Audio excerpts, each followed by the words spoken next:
All right. Hello, everyone. I know people are still filtering in slowly, so we'll just leave a little bit of time here in the beginning for our attendees to join us. Thank you all for being here. It's going to be a great event, a great night, and we have events very similar to this. These virtual garden tours are happening all of next week too. So I will put a link in the chat and be sure you check that out as well. But yeah, thank you all for being here. I'm still seeing a couple people filtering through, so I'm going to put a little break here so we we have some more people before I begin.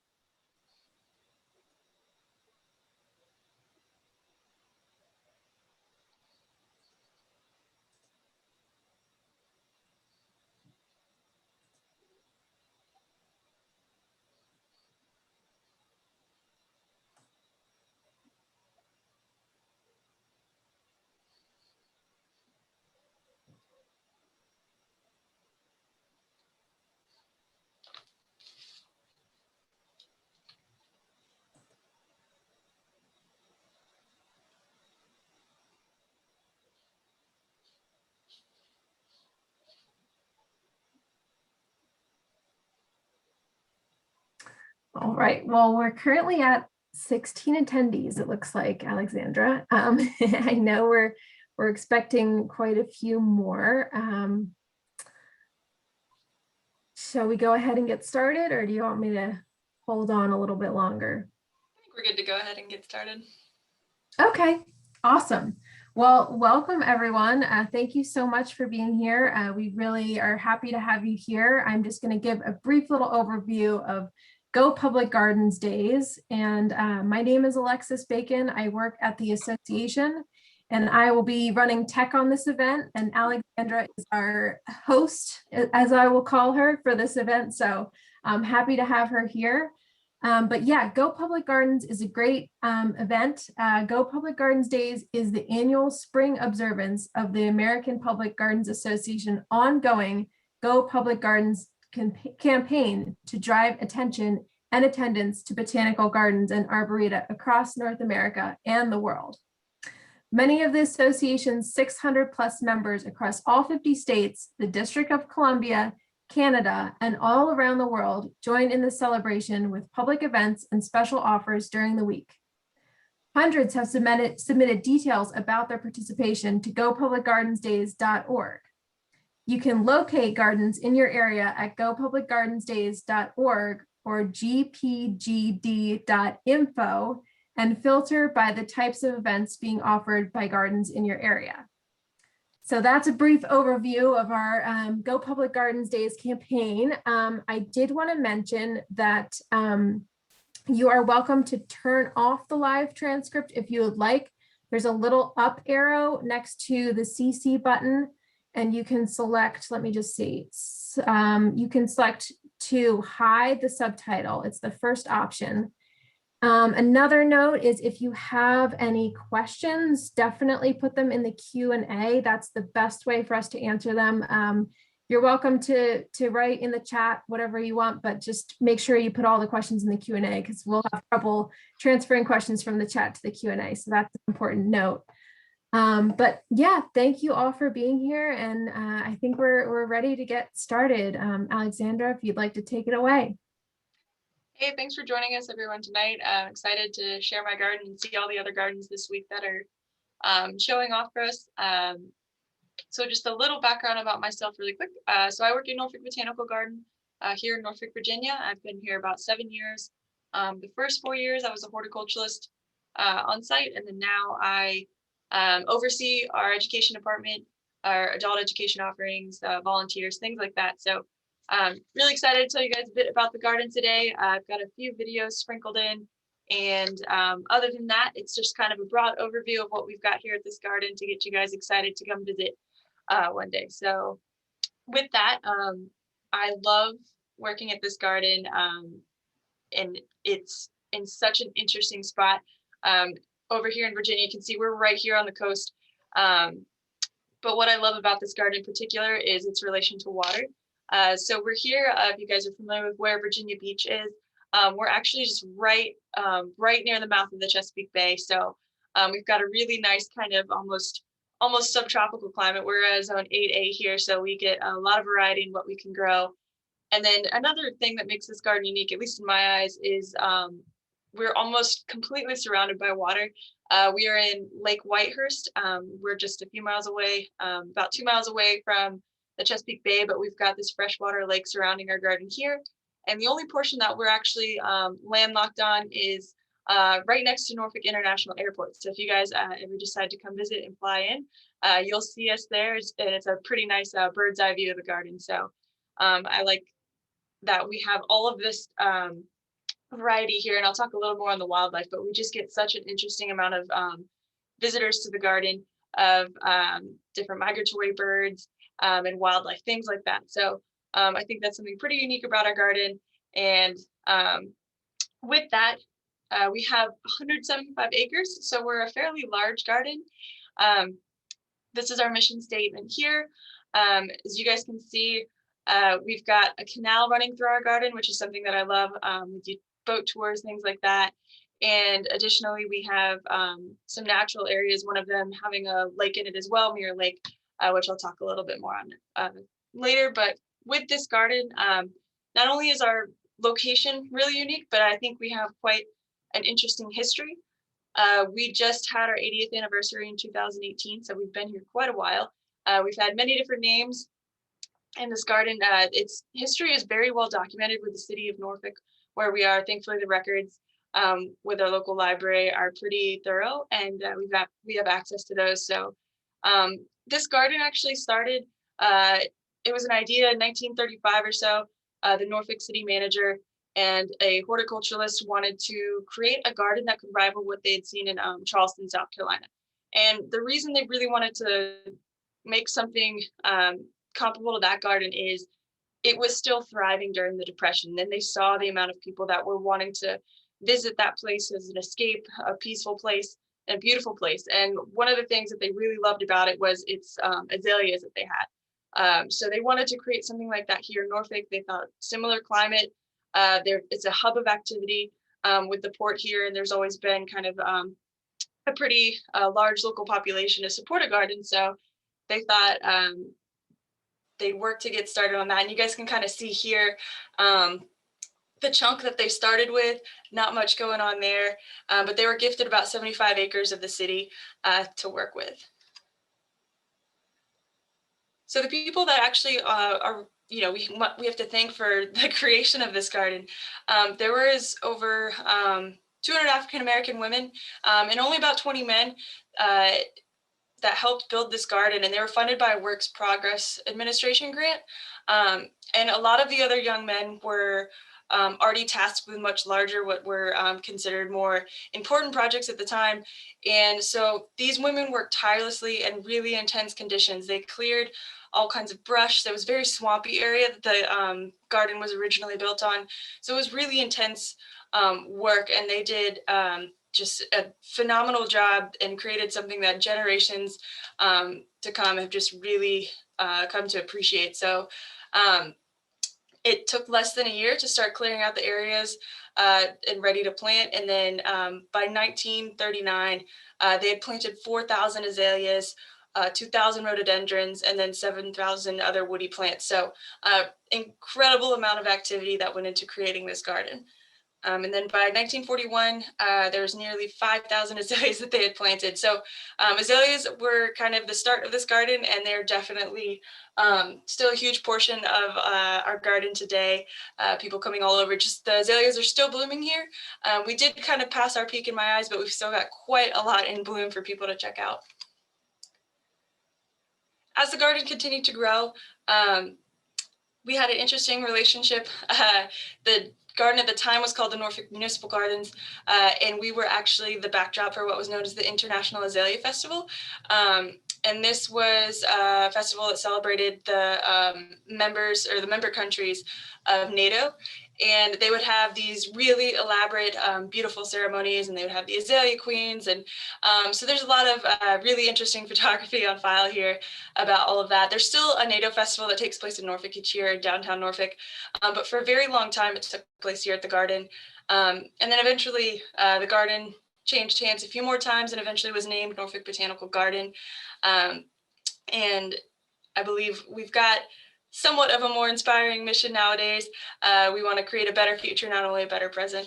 But again, I just really love that this garden has so much history, and there's a lot more to it than just the plants that we have. And I've grown up in this area here, so I've got stories of my dad coming to visit, a lot of my family, things like that. So it's been around for quite a while, and we hope to continue to be here for quite a while. And we've got some amazing architecture. The administration building, you can see there on the left, and then there's the cafe building, and in the back you can see NATO Tower, kind of like this almost treehouse-like structure with this great aerial view. We've just completed some amazing renovations on these buildings, so we can keep that original architecture and that original feel. So definitely encourage you guys to come check that out in person one day. We've got an interesting call in National Geographic. It's in 1947, and we've got a lot of recognition over the years.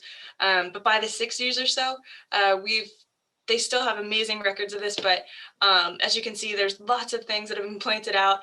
We've got an amazing statuary garden that's still here today, which displays statues created by Moses Ezekiel. They've refurbished those, and they look incredible. And it's an amazing perennial border garden. So definitely lots to see, and we continue to grow, always adding new collections and new gardens.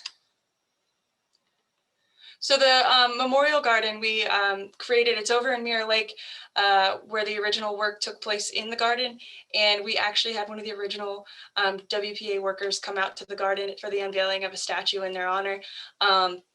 The statue called Breaking Ground. A few years ago, she was able to come out and see that with her family, which is pretty incredible. And each year we hold a WPA memorial, and it's really an incredible event. But the big takeaway, we just have to thank this incredible group of people that put in just countless amount of hours to create this garden for everyone to enjoy today.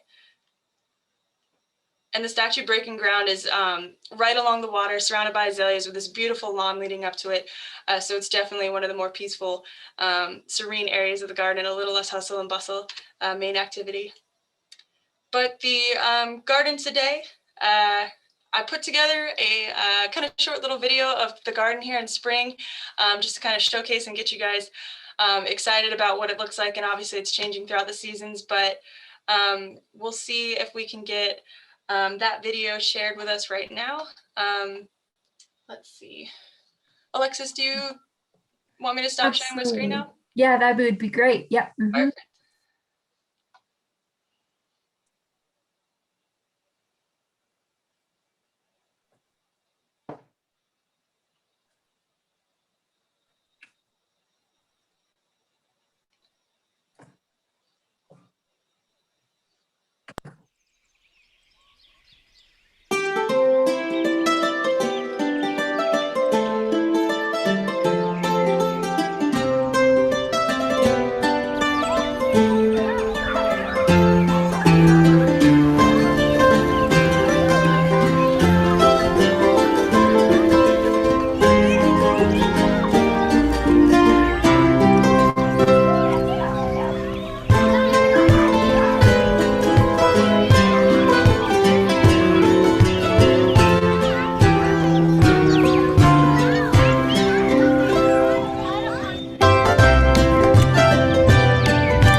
So I would say I'm a not necessarily the most tech savvy person, but I am a gardener at heart. So I wanted to obviously show off some of the garden right now.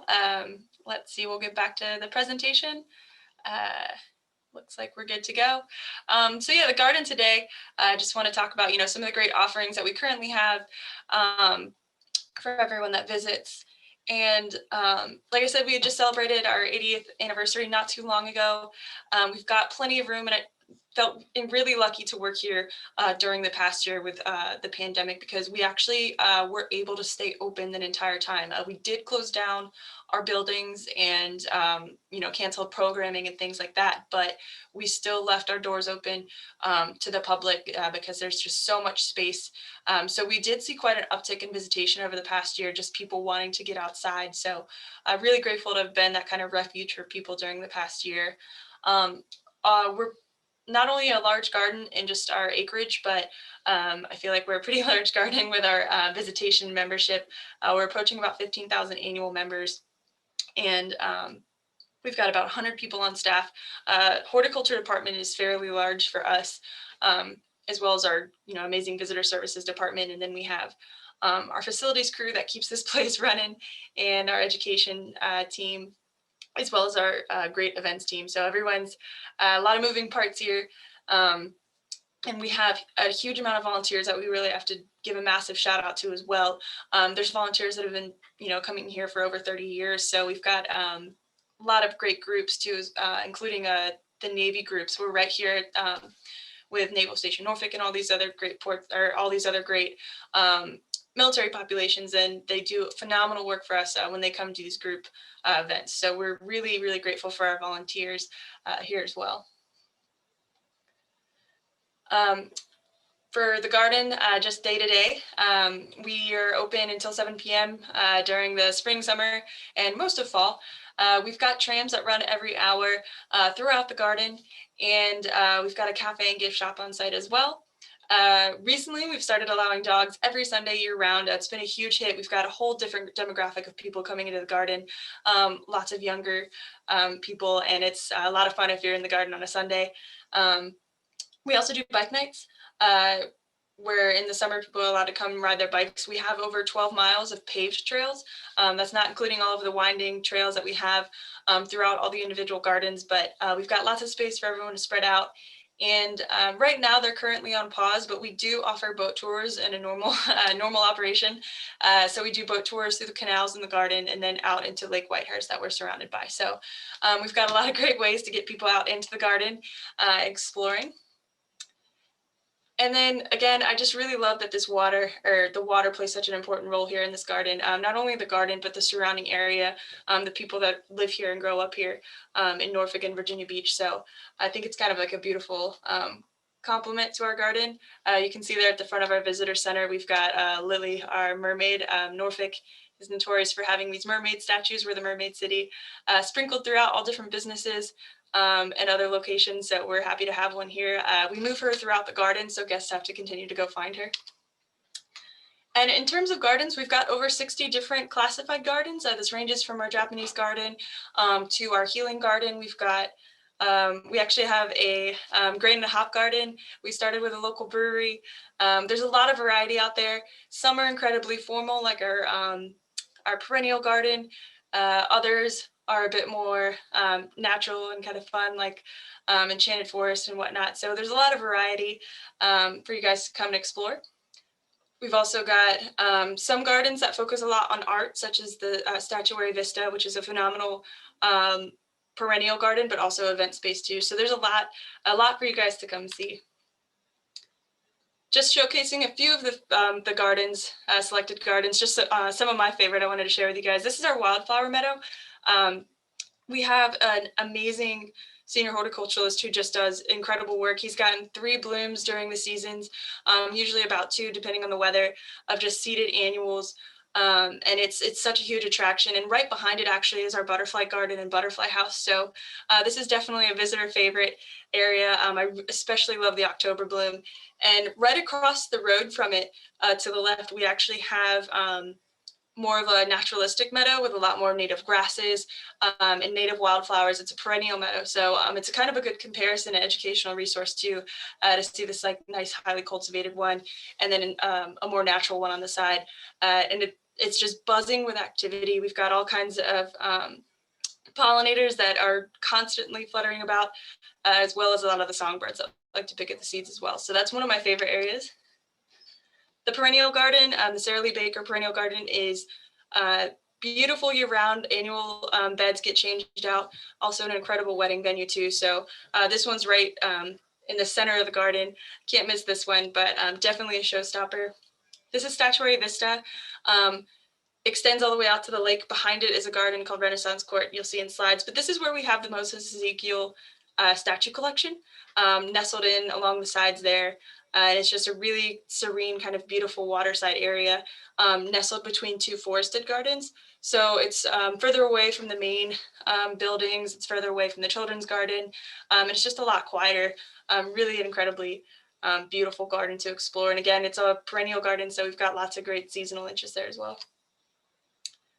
This one I wanted to give a shout out to. The picture is from a freshly seeded garden, so there's not much in terms of vegetation, obviously, but this is our kitchen garden, and it's pretty much run by our volunteers. They do an incredible job. Our Norfolk Master Gardeners head this up, and this garden's pretty amazing, not only in just how incredible it looks throughout the season and how well they maintain it, but we actually produce and donate food here to our local food bank. So I think last year they donated over 100 pounds, which is quite a lot when most of it is really leafy greens. So just huge shout out to our volunteers that maintain this garden. This is Renaissance Court. This is, again, a really popular wedding venue. This is what is the other end of Statuary Vista. So we saw the overlook into the lake. This is what's behind you. This is where they traditionally had the crowning of the Azalea Queens and the Azalea Festival. This used to be called Coronation Court. But Renaissance Court is, again, another really popular event space for us. And kind of more of a traditional Mediterranean style garden with the terracing and some sculpture in there as well. And in terms of gardens, we also have gardens that are specific collections. We've got several nationally recognized collections. The azaleas, again, they're kind of on their way out, just finishing blooming. But we've got an amazing camellia collection as well that bloomed earlier this year. And then crepe myrtles are coming up. We have a huge crepe myrtle alley that runs through the center of the garden up to the lake, which is pretty impressive with the 100-day blooms there. And the hydrangea garden about to bloom here soon too in the summer. So we've got lots of collections for everyone to see, and we're constantly adding and updating these two as well. The big one I wanted to mention, it's actually at peak bloom right now. It always happens around Mother's Day, which is just great for visitation. But our bicentennial rose garden, this was dedicated in 1976 as the bicentennial of our nation. And it's one of the largest rose gardens on the East Coast. We've got amazing staff that work tirelessly in here with all the thorns and no shade, all that. They do an incredible job to keep these roses looking as great as they do. So this, as you can imagine, also a really popular wedding destination. But I will say with COVID in the past year and more people looking to get outside, we see a lot of people doing photo shoots. And this is always a really popular one on our Instagram, the Rose Garden. Just wanted to show some of the azaleas we're known for. Again, these are some of the original collections that they wanted to start the garden with. So our azaleas, there's over 250,000 accessioned azaleas in the garden today. So it's just walls of colors as you walk around. And then also just one of my favorites, I actually managed this garden for a while, is WOW, the World of Wonders Children Adventure Garden. So this garden is approaching, I think it's actually this is its 15th anniversary of this garden. There's a lot in the children's garden to explore. The main attraction is we have a splash pad fountain for just really popular in the summer with kids of all ages. But I love it because they took an inspiration from us being this coastal city with a lot of families and people from around the world coming in. And so they decided to kind of complement that with these gardens from around the world. So we have what's called World Plaza with the splash pads, and it's kind of this big map of the world with all the fountains coming out. And then we have what's called the passport gardens that break off of it. And each passport garden is a different biome from around the world in a different country. As the gardener that had those, I can tell you gardening for a Russian taiga was a bit challenging in Tidewater, Virginia, as well as the Australian desert, but they're really exciting, fun gardens with lots of activities. My personal favorite is called Plant Safari. It's the bottom half of the garden where we do the United States and different regions of the United States. So we would have the Grand Plain, prickly pear layer, which way woods, things like that, all native plants, which are my favorite, my specialty. And then we have other areas in the garden. Discovery Peak is like trade routes and all edible landscaping and whatnot. So it's a lot of fun in the garden. This is just an overhead shot of when it was first installed. The grain plain is filled in quite a bit. That body of water in the center is called the Frog Bog. And it's just a really cool way for kids to get up close and see all the turtles and aquatic life, things like that. And then it's really incredible looking to the left, Which Way Woods, which is looks a little bit like shrubs at the moment. It's just this incredibly dense canopy now. There's a log cabin and everything down there. It's a lot of fun. So again, this is the children's garden, one of my favorite areas. Obviously, we had to kind of pivot with a lot of the programming in terms of youth education. Couldn't do the hands-on discovery cards down there like normal, but our youth education department is incredibly creative. So they came up with Nature to Go kits, where kids could do these great nature-based activities, but just pick them up at the garden, take them home and do them in the comfort of their own home, contactless, all that. So our youth programs, thankfully, we're still trucking during last year. Obviously, we just couldn't do the in-person stuff, but just big shout out to them because I loved working in the children's garden because you would have kids that used to go visit the splash pads when they were little and they'd come back as volunteers when they were teenagers. So a lot of fun, and just they do phenomenal work with all of their school programs, outreaches, and then bringing kids in from local schools to doing the programming on site. They just do amazing things. Adult education, we have quite a lot of programs and quite a lot of variety, from walk and talks to hands-on workshops, floral design and fitness. There's always new stuff being added. We've got an amazing staff of horticulturalists that do a lot of the garden-based programming here. So a huge shout out to them as they get to show off their favorite gardens and favorite projects, things like that. But we get a lot of participants and we're constantly looking to expand it. Right before the pandemic happened, some really popular programs were, we did botanical bartending and things like that. We're getting a younger crowd in. So we're always looking to expand what we do, but we also took a leaf from the youth programs book and we did some to-go kits. So some kind of craft kits like mounting staghorn ferns and things like that people could pick up and do at home that would have pamphlets of the instructions, how to, things like that. We also shifted to online programs, which everyone's pretty familiar with now, and our blog as well. And then also I feel pretty fortunate, but we do have a horticultural library on site. It's a little small, but we've got a lot of great stuff and that's open to our members and visitors to use as well. Some of my favorite things about working here are participating in outreaches. We do a lot of the community events when they would be happening. We're slowly getting back to some in-person things, but we've got some great local organizations that we work with, such as Teens with a Purpose, getting kids out gardening, growing their own food. We've done things like invasive plant removals, which is a lot of fun and a lot of work. Working with local universities. We've partnered with some like Christopher Newport University and Old Dominion University, where they're doing research projects that we're helping out with. So I love being a resource for local students, no matter the age. And I think it's really exciting to get them to see us as a resource too. You know, that this garden is a beautiful place to come walk around, but they see us as a tool. So I love that about working here. And even with COVID last year, we actually had over 900 participants in our program. So a lot of that was thanks to Zoom. Zoom, obviously we could expand our reach.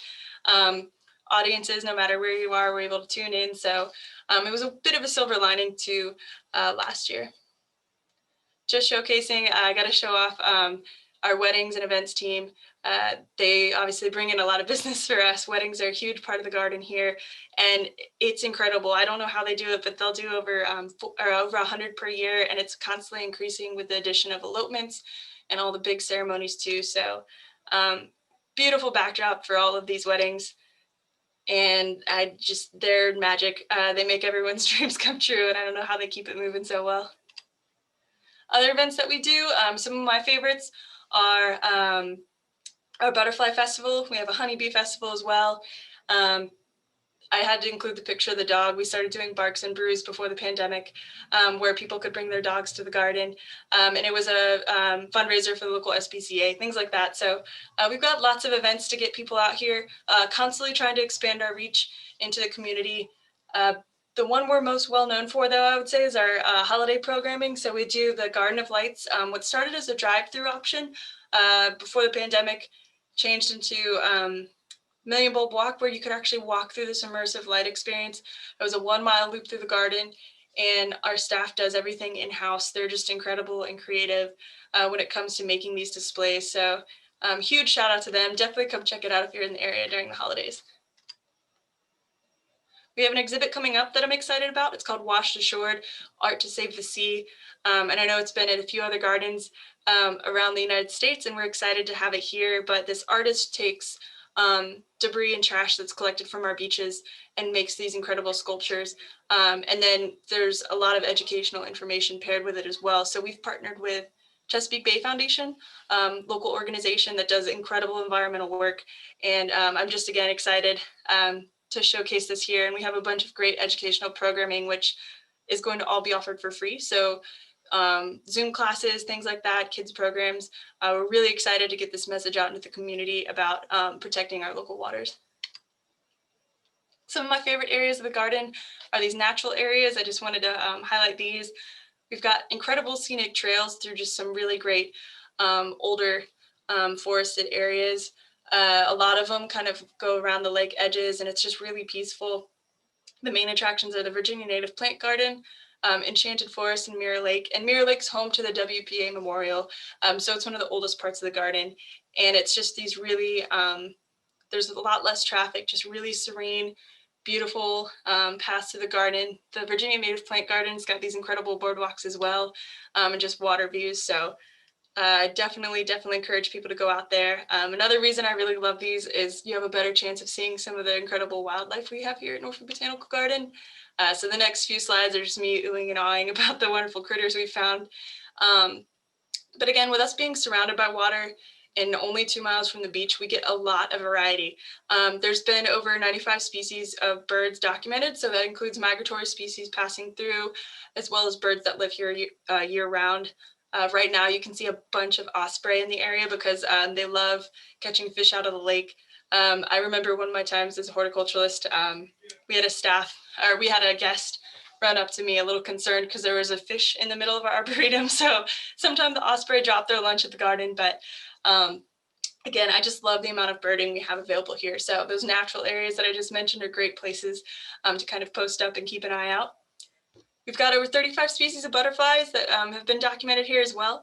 And there's an incredible amount of wildlife in general, from mammals to the incredible reptiles, things like that. Here we've got a flying squirrel coming back up to its nest. We've also got 2 varieties of bats here at the garden. Up there on the left, you can see there's a younger great horned owl. I love the owls here at the garden. The screech owls are always really cute. You can kind of tell which of the trees they like to nest in, and they'll come out to the lip and puff out to warm up in the sunlight. Bald eagles are a really common sight, which is a lot of fun. And then hummingbirds. We have a beautiful hummingbird garden, so you'll definitely see some activity out there.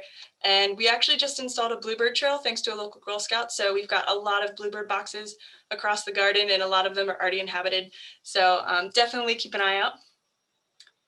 Also, I just need to say shout out to our incredible senior horticulturalist, Tom Hauser. He's the one that takes all these incredible photos, and he actually manages Enchanted Forest. So he's out there, and again, more of the natural areas, and he just gets these beautiful shots of the wildlife here. And then I have to include our pollinators. We've got so much activity. We've got pollinator gardens, we've got habitat beds, things like that too. So lots of resources. I think everyone's favorite though is our butterfly house. This is open June through September. We've got native species of butterflies. We have a person, Lauren Tafoya, who is kind of like our mother nature, and she just raises these caterpillars and does incredible work. Volunteers are essentially the docents. So again, huge shout out to our volunteers. But it's an incredibly immersive experience. And at the end of the season, we actually will tag and release the monarch. So the butterfly house is a huge attraction for us. And it's just really incredible to be able to provide those kids that really kind of up close, memorable experience. Just touching on art in the garden, we've got several collections. Interestingly enough, our first documented piece of art donated to the garden was a snapping turtle. It was the original mascot of the garden, which I love. Not many people have that much love for snapping turtles, but since then it has grown to include a variety of things. We've recently gotten some more modern type art pieces installed, but we've got a lot of collections as well. You can see that down at the bottom, that's Lily. The dancing maidens are above her. We've got the Moses Ezekiel statues, things like that. Scattered throughout the garden. And I just got to give a shout out to our CEO, Michael Displains, because he actually teaches the garden art classes, the walk and talks. So everyone here likes to participate in education. And then I just wanted to touch on, before I finish up, the gardens, its pursuit of its mission of sustainability and regenerative practices. We are working towards we want to practice what we preach, essentially. So first it started with, we had 120 solar panels installed. We've also got composting regularly taking place from the cafe. We actually have a great horticulturalist, that's the net there on the bottom right. She'll go up there and collect the waste from the cafe, also including staff kitchens, workrooms, things like that. And we keep track of that, document how we do. You can see there too, we've got Fertilary Farm listed up there, and then you can see below with the sweet potatoes. I included those because we really want to encourage people to grow their own food, support local businesses, and also it reduces plastic packaging. So we really want to drive that message home. We actually banned single-use plastics on campus. So we're really just trying to lead by example here. And I do have to just shout out Fertilary Farm. That's a local organic farmer in Suffolk, Virginia, and he was actually a staff person here at the Botanical Garden who started his own farm. So he actually comes and sets up a farm stand at our visitor center weekly. So we're incredibly lucky to have him. But again, we just kind of want to get the message out there that people can support local, get really great quality foods, and reduce their plastic waste. So we're really excited to kind of continue to pursue these ventures. And with that, I think we'll get to the Garden of Tomorrow. I also wanted to showcase too, the garden just constantly growing. NATO Tower, if you guys remember seeing that in one of the pictures earlier in the presentation, got a major facelift. And it's this incredible kind of Mediterranean inspired garden. And it's really just this a beautiful elevated viewpoint of the garden. So here in Norfolk, it's pretty flat. You don't really get many opportunities to get a little higher ground. So it's a really beautiful vantage point. We've actually used to offer yoga classes up there, and we're going to start moving towards that again when it's safe to do so. But with that, I'm nearing the end of my presentation. And I just wanted to take this time to tell you about what the future holds for the garden. So we're really excited to unveil our capital campaign, which includes a new entry pavilion, conservatories, water education building, things like that. I do have a short video. It's just about, I think, a minute and a half or so. So I'm going to stop sharing my screen, and we'll see if Alexis can get that to play.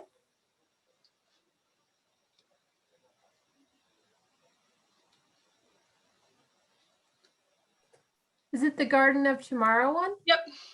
Perfect. All right. How can an incredible landmark like Norfolk Botanical Garden become more innovative, more accessible, more ecologically friendly, and yes, even more beautiful? Step into the Garden of Tomorrow.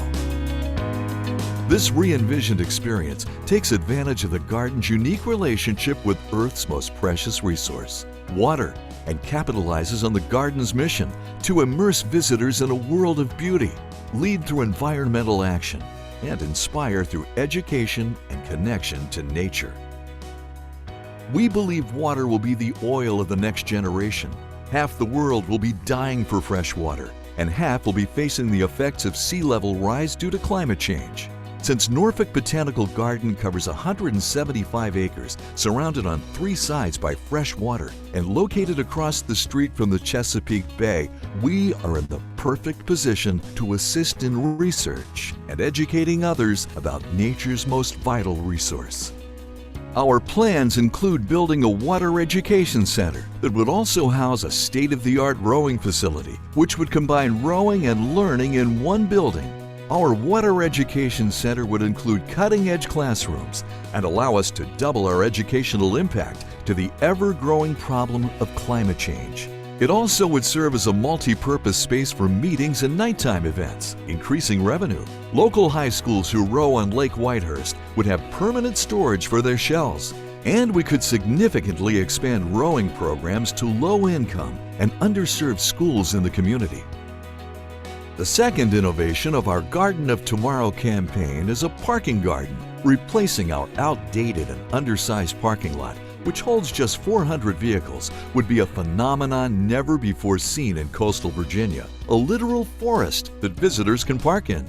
Not only will its size accommodate our constantly growing membership base, but this new parking garden would collect rainwater and channel it into beautiful rain gardens. Footbridges and walkways would guide guests through the garden, leading them into our new entry pavilion. Replacing the old toll booth, which detracted from the visitor experience, this beautiful pavilion will create several opportunities. A place where visitors can buy memberships or a daily ticket and enjoy our new coffee shop and retail space. The increased square footage means doubling our number of rose garden weddings, providing additional revenue. Behind the entry pavilion, you'll find a stunning new conservatory that showcases more biomes of the world. This structure will allow us to greatly expand our off-season programming.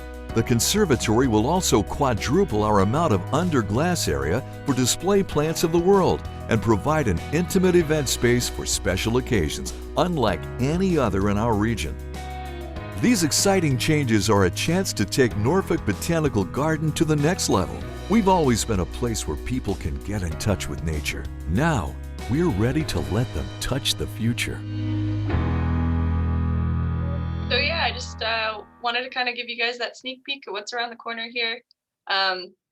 We've got a lot of big plans, but really excited about that. It's something we've been fundraising for years and years, and we've unveiled it to the public just recently. So really excited for what's in store at the garden. And hopefully I've inspired you guys to come pay us a visit if you're in the area.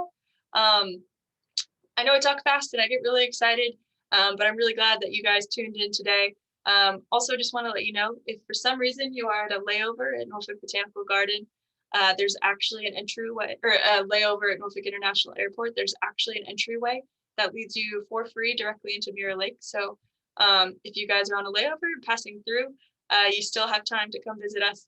And I look forward to it because I know I'm excited to go back out into the world soon and start visiting other gardens. But again, just thanks for tuning in tonight, guys. We've got some time for Q&A, and then also I've got my email up there if you want to email with any questions. And then just below that, we have what we call Ask a Plant Question at mbgs.org. And that's kind of our direct contact with our staff, where you can send pictures, questions if you have landscaping questions about your house, ID questions about plants, anything like that, send it our way. We're always happy to help. But yeah, looking forward to seeing some of you guys. And I guess if we have any questions, we can go ahead and get started with those.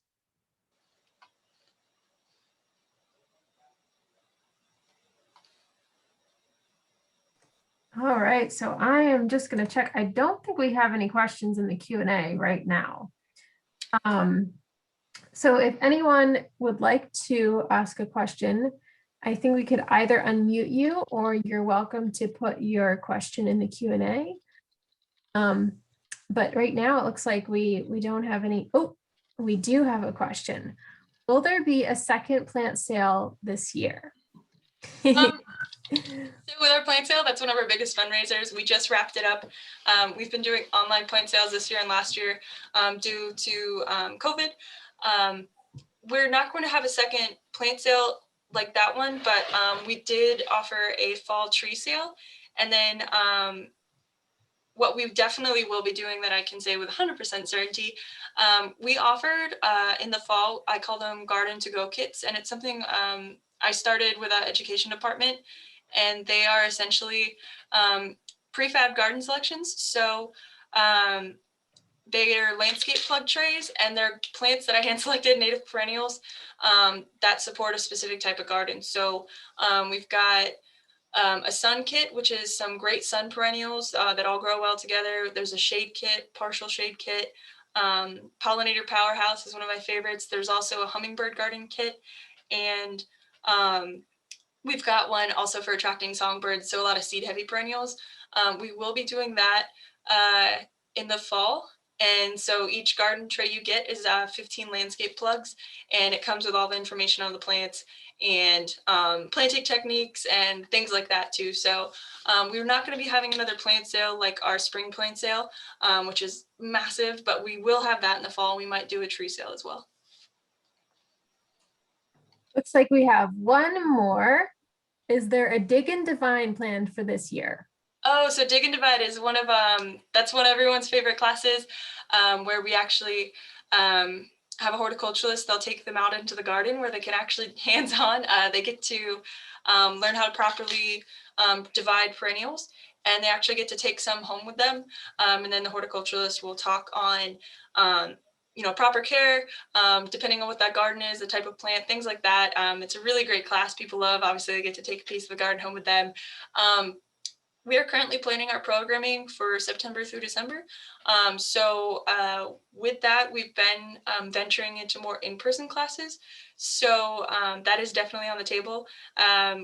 Right now, as we're scheduling that, we're kind of leaving it up to the comfortability of the instructor.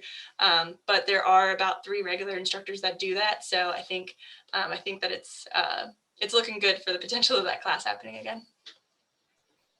Awesome. So we just got a couple more. The first one is, what are the different roles your volunteers have? So our volunteers, we actually will kind of cater what the volunteer does to their interests. We interview volunteers, just kind of get to know them and see what their interests are. So, some of our volunteers, like I said, are in the kitchen garden or docents in the butterfly house. Other volunteers we have are long-term ones that work. There's one that's been in the Rose Garden over 25 years that does that. We've got some people that actually help with our gift shop that have been doing that for years. There's also volunteers that'll come in for just big special events. Obviously, we didn't have too many last year with everything, but they'll come in and help us with the holiday programming. Some even just help us.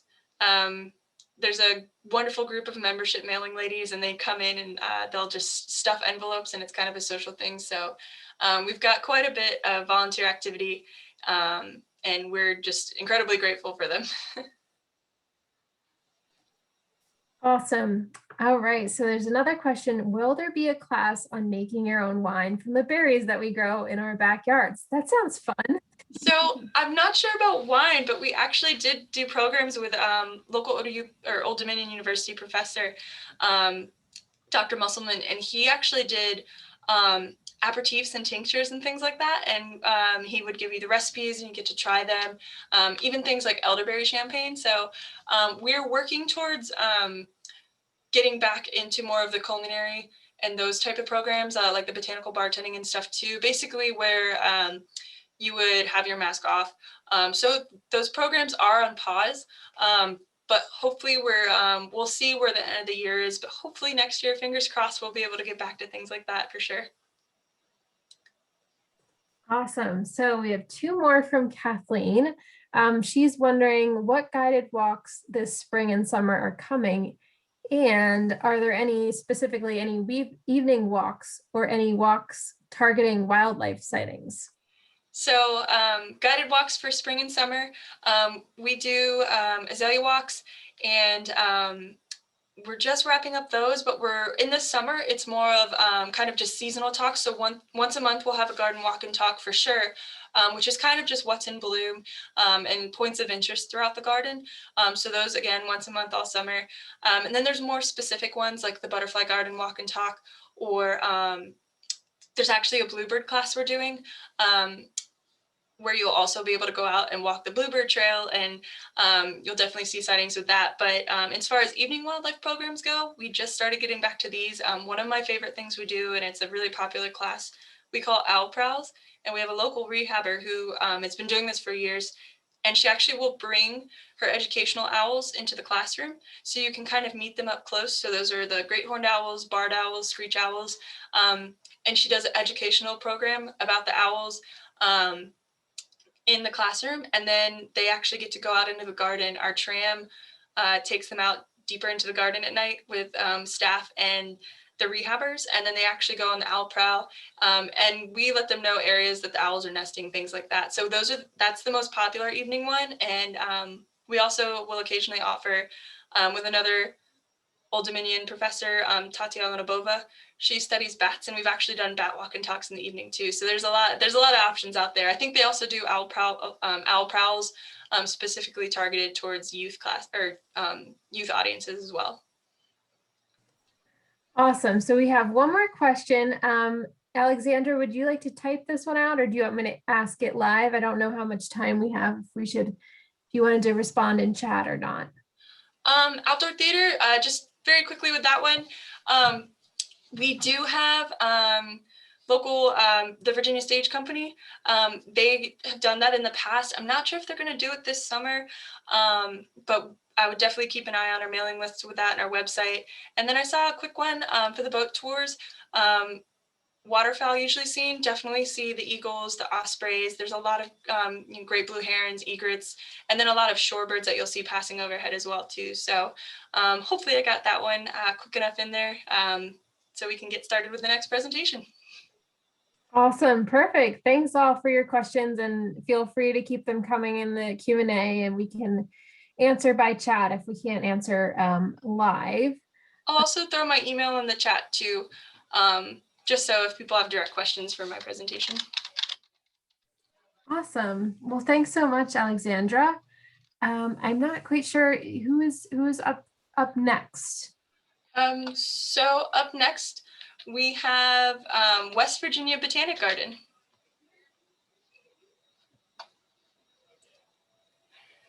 And we've got our education director, Erin Smaldone. I hope I said that correctly, out of Morgantown, West Virginia. So if you want to take it away. All right, thanks, Alexandra. Let me go ahead and share my screen here.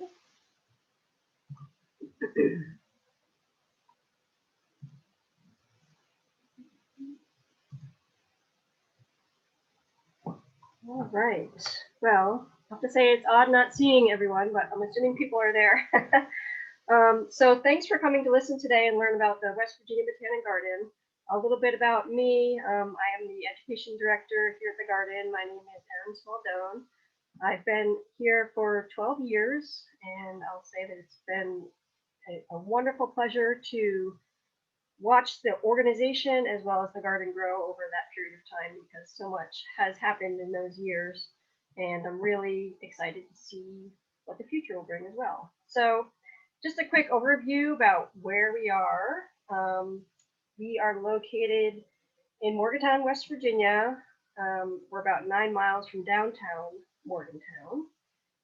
And today we'll be talking a little bit about what makes us unique and how we fulfill our mission. We will do this by covering our site and organizational history, what there is to see on site, what types of programming and events we offer, and more. So here, this slide here just shows a few different scenes from the garden. We are pretty unique, I think, in what we have to offer. And to give you an idea of the site a little bit better, our next slide will show a drone video highlighting some of our unique features.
All right.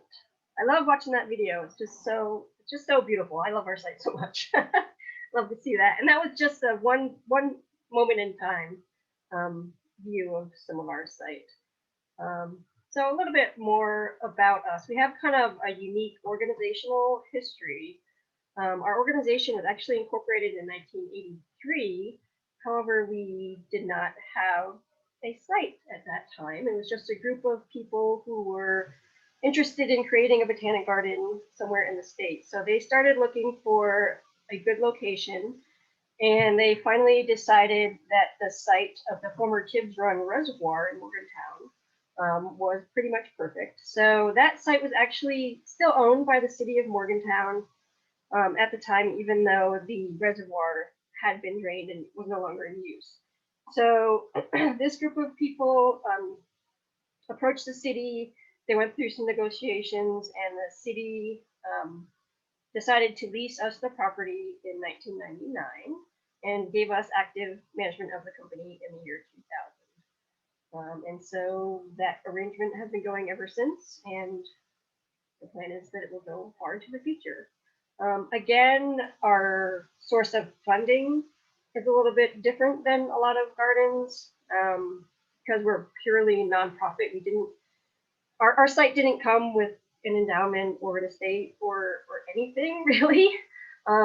So, and also there's some misconceptions because of our name is the West Virginia Botanic Garden. However, we are not part of the state. We're not in the state park or forest system. We're not a city park. We're not a county park. And we're not associated with West Virginia University. So we're kind of our own thing. And so most of our funding comes from private donations, memberships, grants, and those types of things. So we've been growing slowly, but we're real excited about how far we've come to this state. So the rest of the presentation will focus a little bit more on the mission of our garden, which you can see there is that we seek to foster learning, inspiration, and well-being through the beauty and wonder of plants, the natural environment, and culturally enriching experience.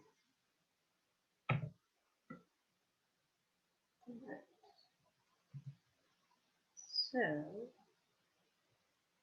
history of our site. So, like I said, the site was originally the site over at the Tibbs Run Reservoir, and that history in itself was pretty interesting as well. The reservoir was different than most reservoirs in the sense that it was an off-stream reservoir. So instead of just putting a dam in front of a stream and making a reservoir, this one was, they diverted the water from a creek that was a little bit off-site into this kind of flatter area, which you don't come by much in West Virginia. So that was constructed in 1912, underwent several upgrades, and then operated until 1969. And then the basin was drained in 1980. So here you can see what it looked like when it was full, and that's the outlet tower where the water would go into the pipes down to downtown Morgantown. The operator of the reservoir there in what was called the chemical house, that's how they treated the water back then, before it went into people's homes. And then just a map showing the route from the reservoir to the 8 or 9 miles down to downtown Morgantown. So we do have some interpretive signs on our site that interprets this history as well. All right, I'm having a hard time seeing my slide because there's a thing. So anyway, so a little bit about site improvements. In the beginning years, it was a little slow going because we were entirely volunteer organization, bringing in funding as we could. But much has been accomplished since the year 2000. So first thing, of course, that we did was to design some of our core gardens and construct those. Then, of course, we needed parking areas and trails, benches and bridges. We got those put in. A lot of the benches and bridges were Eagle Scout projects. So that was pretty neat that we were able to involve some more local Eagle Scouts. So then we installed some signage. We built our wetland boardwalk, which again was a huge volunteer project. It came out beautifully. It's still there. It's been there for over a decade, and it's just a really great way to enter a very unique ecosystem. We built our education and event center, which is our first building on site, and we put it to great use with lots of events and educational programs. More recently, we put in our event lawn and our event pavilion. We have a meditative labyrinth, which is really cool, and was also an Eagle Scout project. And we also have some artistic sculptures on site, as well as a gazebo, which you will see in a little bit. All right, so part of our mission is to foster learning, inspiration, and well-being through the beauty and wonder of plants and the natural environment. So here's an example of some of that beauty and wonder. And there's a lot of it at the garden. And there's just a few examples of some of the bird life, the foliage during different seasons, people walking on the trail, just really, really a beautiful place. And here's more. So this picture is meant to show you the things that you might overlook if you're not paying attention, some of the more miniature marvels that you may experience during your visit. So you may see butterflies or hummingbird moth, like this is here, spring hummingbird moth, dragonflies, visiting flowers, a coral fungus in the forest, or maybe a green frog down by the pond.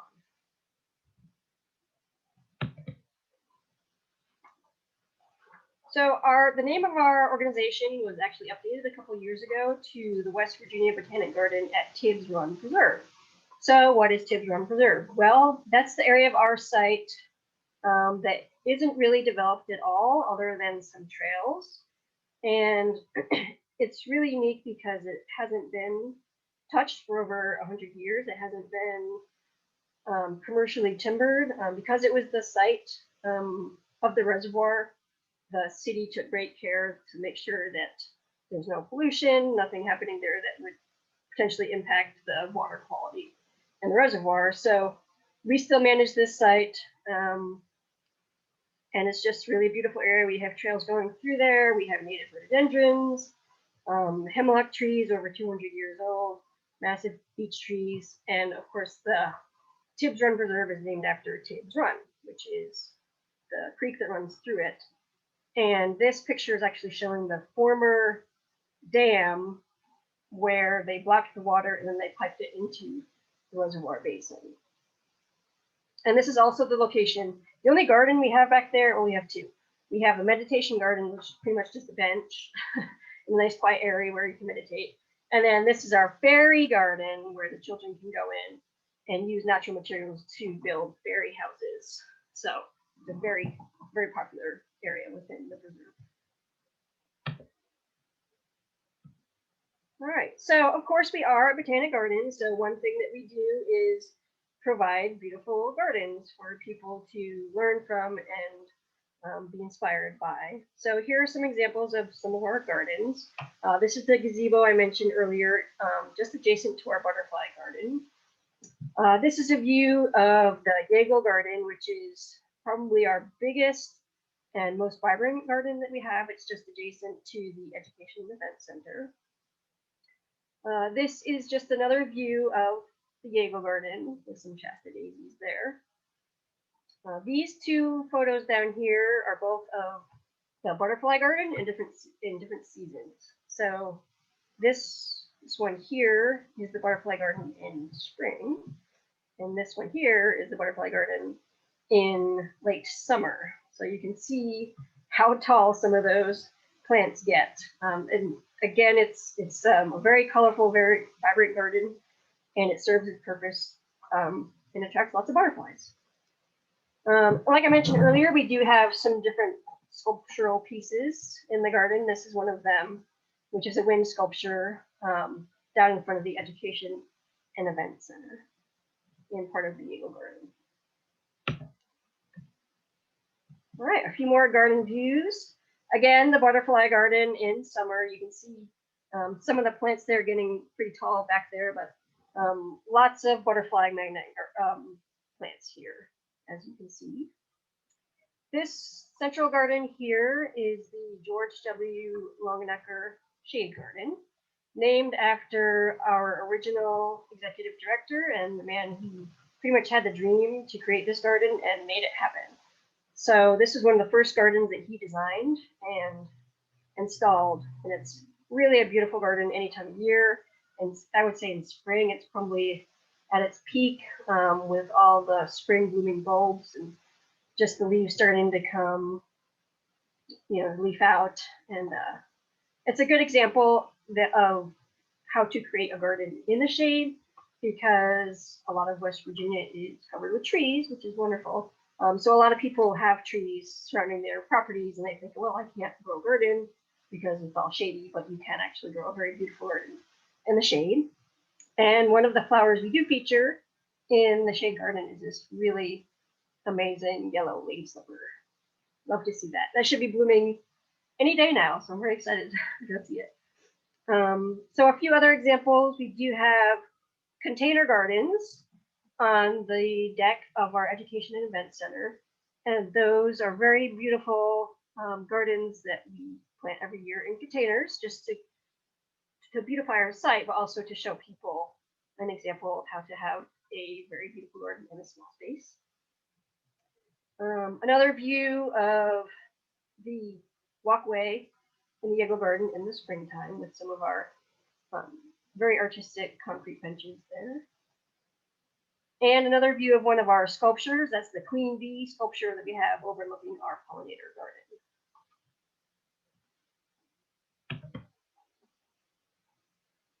Okay, learning, inspiration, and well-being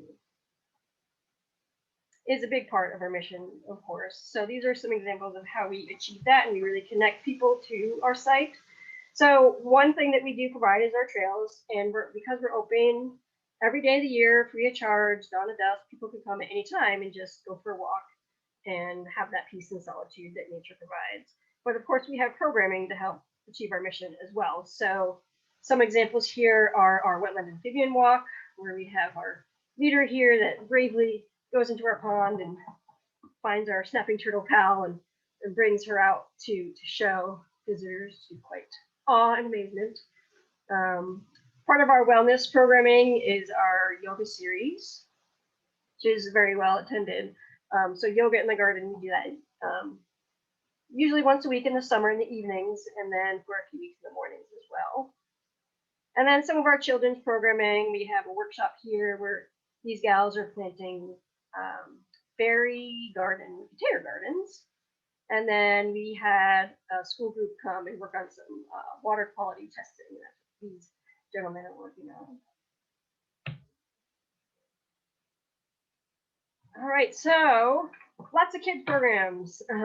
That's where I'm most involved, and I just love getting the kids out to the garden. So these photos are taken from our summer nature camps and our Friday family walks. So we currently, this summer, we will have 5 sessions of, no, 6 this year. We had another one. Sessions of camp, summer nature camps, week-long camps for kids in different age groups. And they're all out exploring nature, having fun, learning, just having a ball. And our Friday family walks are the first Friday of each month. And those are geared more towards the younger set, like the pre-K and younger type kids coming with their families to listen to a story, go for a hike, and then do a craft. So lots of fun and learning and discovery for the kiddos. All right, so culturally enriching experiences. There are many ways to define what that means. And to us, a lot of that has to do with our special events that we offer. So this is the Fall Children's Festival. We've been doing this, I think this will be our 11th year, doing the Fall Children's Festival. It's free, open to the community. It's our biggest event of the year. Unfortunately, had to cancel it last year, but in 2019, we had our biggest crowd of over 1,000 people, which is pretty big for our town. But so with the kids come out and they do nature or gardening related crafts and activities. So they do the pumpkin painting, they might plant a bulb to take home. They do different types of arts and crafts.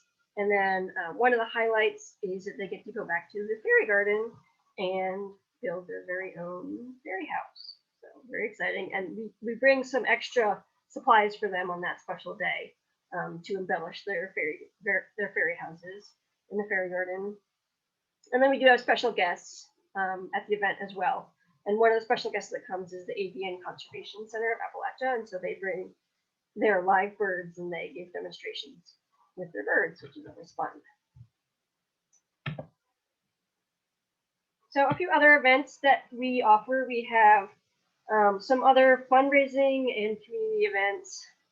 So one of those is our annual garden party event, which is a fundraising event where we have live musicians and local chefs that will come and cater the event. And it's a different theme every year. It's always outside. It's always just a great time to come together with fellow community members, enjoy the evening, give back to the garden. Another fundraising series that we have is our dinner series, and those are scheduled throughout the year where we have, again, local chefs that will prepare dishes for us, and then we'll host a dinner at the garden. Now, last year and for so far this year, we've had to switch that over to not events at the garden, unfortunately, but kind of grab and go from the restaurant itself, but the proceeds go back to the garden. So hopefully we can get some dinners happening again on site this year. A couple other events that we host for the community in the fall are our Halloween doggy trick or treat event. We did that for the first time last year and it was a huge success. So it's kind of like a children's festival, but with dogs. So people bring their dog pets out, they dress them up in costumes, and then the dogs and their owners get to walk around and get treats from different vendors. So it's a lot of fun. And then we have a scarecrow spectacular where we involved other area nonprofits. So everyone will build a scarecrow and then display it at different places around our site. And there's also a sign there that allows them to say a little bit about their organization. So they get to have a promotional opportunity as well. And those stay up for about 3 weeks. So it's neat to be able to walk around the site and see all the different scarecrows. Of course, volunteers. So our organization was completely volunteer run for the first 9 years of the existence. And even now, most of our staff is part-time, so we still rely very heavily on volunteers, and we couldn't do it without them. So some examples of our volunteers are the Wednesday Warriors, or a group of folks that come out and help with any kind of site maintenance that we might need. Just anything we need, we'll take care of it for us. The garden keepers are a little bit more specific, where they come out weekly and do work in the gardens. So they will weed, they'll help plant, they'll help water, anything that we might need to help maintain our gardens, because we don't have a full horticultural staff. So we rely very heavily on our volunteers, and we're so very appreciative of them. Like I mentioned earlier, we do have several scouts that do the Eagle Scout projects on site. And this is the labyrinth that I mentioned. And this is the scout and our site manager, Bill Cole, helping him create this really cool labyrinth that we now have on site for people to walk and enjoy. And then we have our garden ambassador program. which are people who act as garden representatives, and they will meet and greet visitors upon arrival and orient them to the site, give them any information that they might need, and just act as a representative to the garden for people who come to visit. All right, looking to the future, this was a master plan that was established in 2016 with many different stakeholders, including community members. And this is just a wide angle view of the plan. And if you're not familiar with the site, this might not make sense to you, but this section here is the former reservoir basin. And currently there's not really any sort of development within the basin, but we are looking to put a little boardwalk through there. We do have another boardwalk along this section here. That's where our wetland boardwalk is.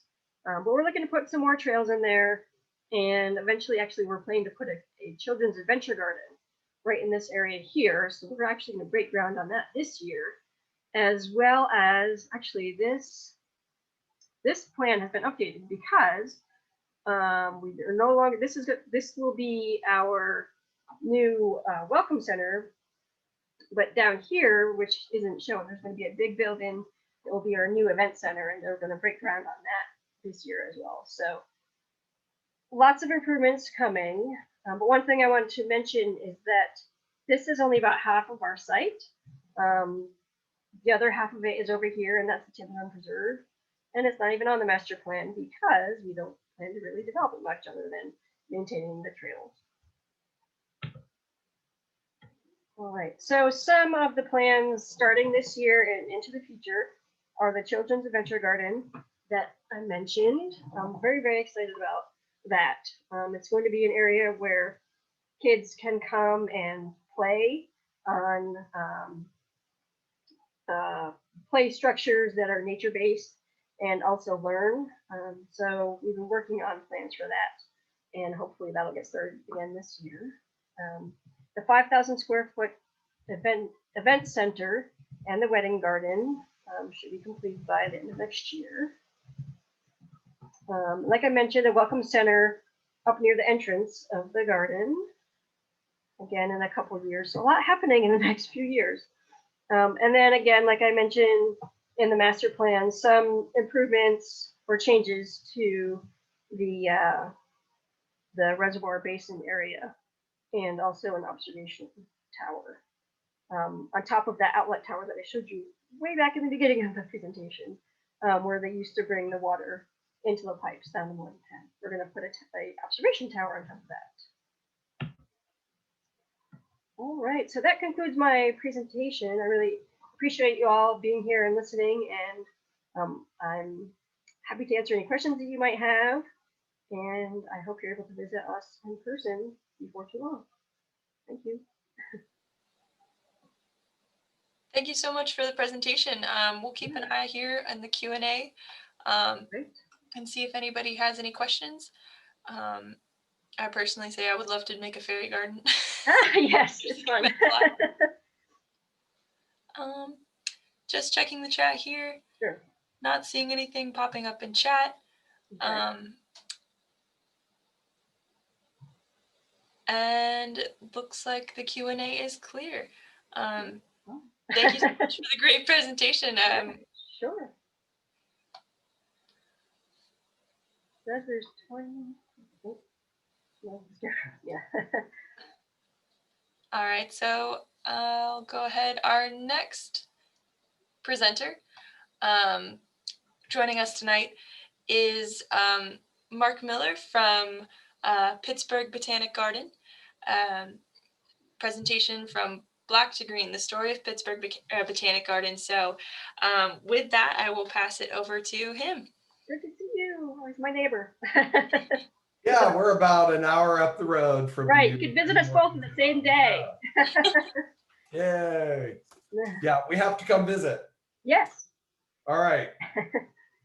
Thanks. Well, first off, I just wanted to say that I chose the 15-minute presentation slot, not because we don't have a lot to talk about with Pittsburgh Botanic Garden, but because I only want to give you little teasers. So that's all you're going to get. So we're going to start out with, okay.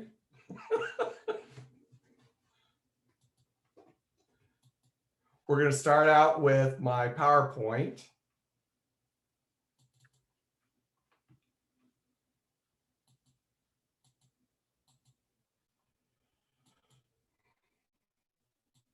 Are you seeing it? Not yet, Mark. Okay, sorry. It's okay. Take your time. I don't know what I'm doing, but No worries. So when you hit the green share screen button, what shows up? Oh, it looks like it's working. Awesome. All right. So you just have to go into presenter mode and then I think you're all set.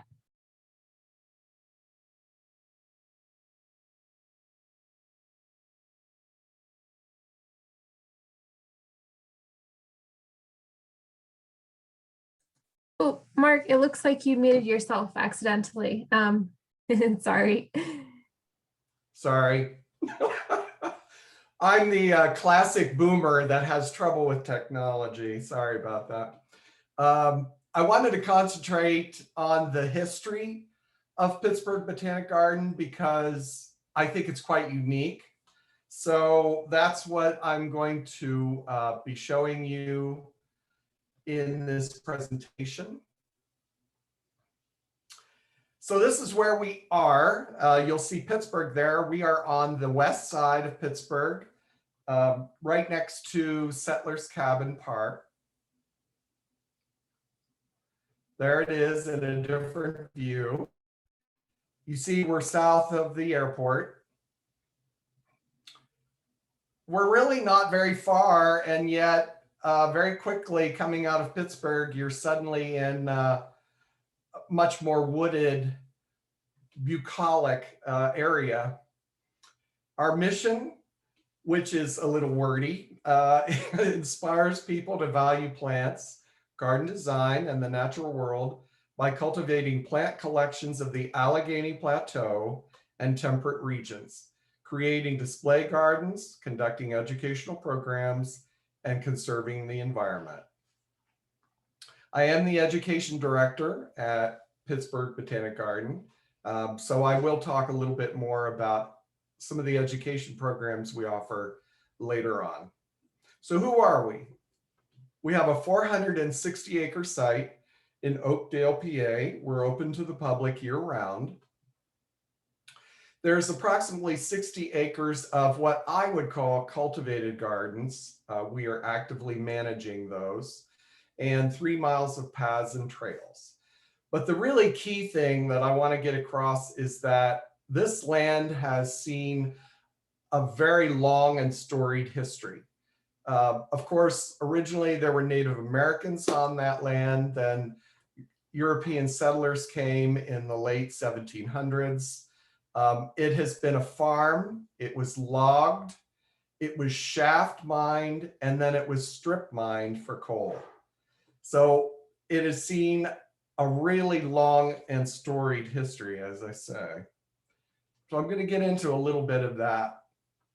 We are reclaiming land from the region's gritty industrial past. And we are, what I like to say, healing the land. We're healing the land, we're healing community, and we're healing people.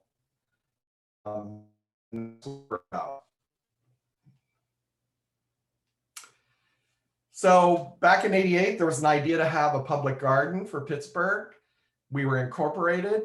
A 99-year lease was signed with Allegheny County for 432 acres. We did a national search and selected Marshall Tyler Roush and Overland Partners for master planning.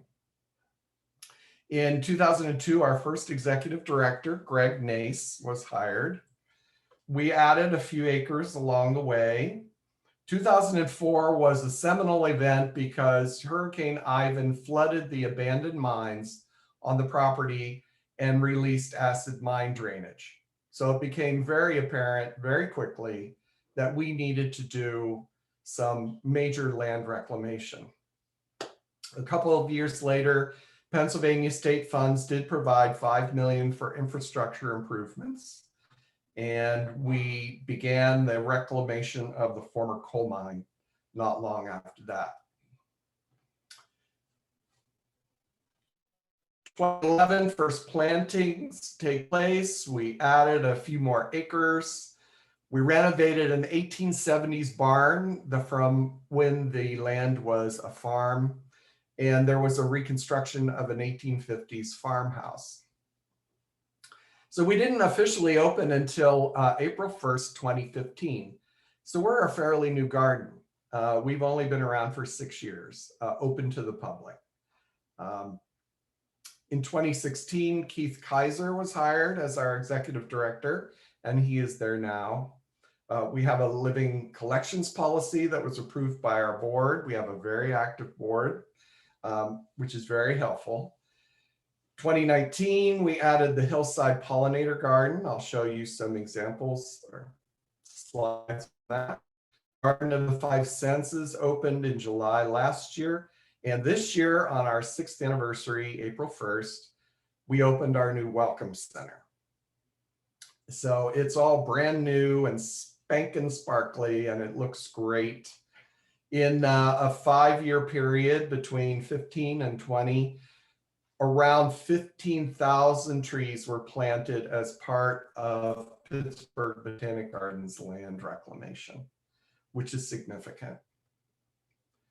So in '88, a group of local horticulturists gathered in a pub I hear on the north side of Pittsburgh. I have to go there and see what it looks like. And they had a vision for a world-class public garden. We signed that lease on very profitable, very easy terms, which is great. Again, Hurricane Ivan made it very apparent that we had to deal with acid mine drainage. And if you're not familiar with acid mine drainage, I encourage you to look up more about it. But basically, it often has heavy metals concentrations that are not acceptable. And it also had pH, which is like battery acid. So daylighting the old mine shafts was decided upon as the best way to deal with that. And again, look that up if you're not familiar with that particular technique. We've done a lot of reclamation work, and the majority of it has been completed by last year. So that's just one example of what the property looked like before any reclamation was done. That's our 2016 master plan. Here's some examples of before and after. So we do have a Japanese garden. And on the left is what it looked like before the acid mine drainage treatment was installed. And on the right, you can see that we have a very healthy lotus pond full of teeming with life, dragonflies and frogs and you name it, salamanders, lots and lots of birds. We won an award for the treatment system we used on the lotus pond.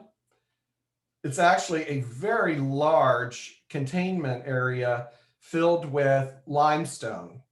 And the acid mine drainage flows through it in a passive system, and it comes out having taken out the heavy metals and with a pH of 7, which is what you want. So there's some of the work that happened. And that's kind of what it looks like now. We have a boardwalk on top of the limestone containment area. And I just did a guided meditation on top of that just the other night, which was really fun. There you see, it's really full of lots of living things now. We do actively maintain the health of the pond, and we have a number of researchers of California, Pennsylvania, Indiana, Pitt, Slippery Rock. There's been a number of researchers and scientists and educators who have come to look at and to help us maintain the health of our pond. Again, excuse me, we opened on April 1st, 2015.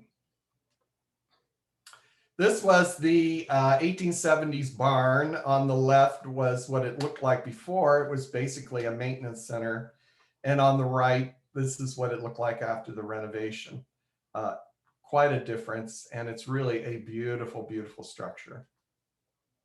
Again, on the left, what it looked like before, and on the right, you can see that we have dinners and weddings, and you name it, there's all kinds of events that happen in this building.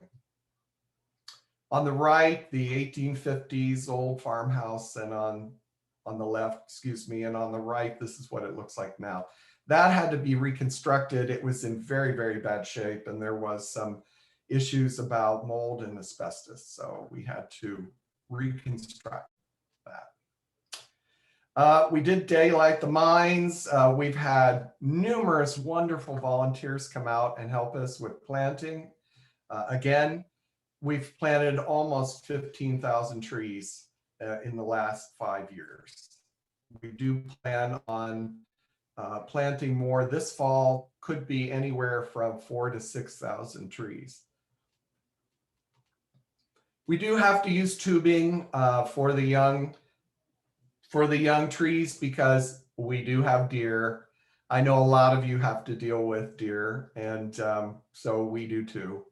We do our best. So we've seen box turtles. That mailbox in the middle is actually for a flyer that talks about trees, but we had some birds nesting in there. And of course you see the snake on the right eating something. It looks like a frog. We have a really interesting area called Heritage Homestead on the property. The Walker brothers built a log house there in the 1780s, and they were involved in the Whiskey Rebellion. Again, I'm going to tell you to look that up if you haven't. There's a connection to Alexander Hamilton, and it's really very interesting.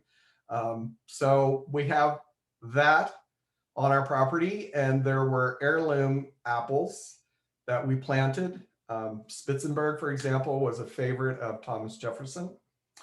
And we also have a fenced-in area. Originally, there were some sheep there. The sheep aren't there anymore for a number of reasons, but we do have a chicken coop. So we have Barred Rock and Buckeye chickens in our coop. They're awesome. I love feeding the ladies once in a while. We have the Pierce Celebration Garden, which is intensively cultivated, and it's near the Davidson Event Center. So it can be used for events or backdrops for wedding photos, things like that. That gazebo right there is actually from a Kaufman department store 1890s display. So we're lucky to have that, and it's really kind of a fun little piece of Pittsburgh history. So you can see that we have planted all around the event center. This is Hillside Pollinator Garden. Of course, the focus was on planting natives that encourage or enhance our host or nectar or food plants for pollinators. It's very young. It's only 2 years old, less than that actually. So it's been fun watching it fill in, and it's been really great seeing all the pollinators that do come to that garden. We have a meadow, the Margaret Lawrence Simon Dogwood Meadow, so named because we're blessed with hundreds of native flowering dogwoods. They were there. We've planted a few, but most of them were in situ. They were there already. And they so far have exhibited what we think is resistance to anthracnose. So that's a really great thing. You see that we do maintain it by mowing every 3 years, and we happen to mow it this March. Beautiful in the fall, especially. I just love going up in that area. Lots of birds. It's really great. We do have active beehives. So we have an apiary, and we have professionals come in and help us maintain our hives. We do harvest, and we sell our honey in our gift shop. We are in the Allegheny Plateau, and there is a big emphasis on showing our visitors native plants to the Allegheny Plateau.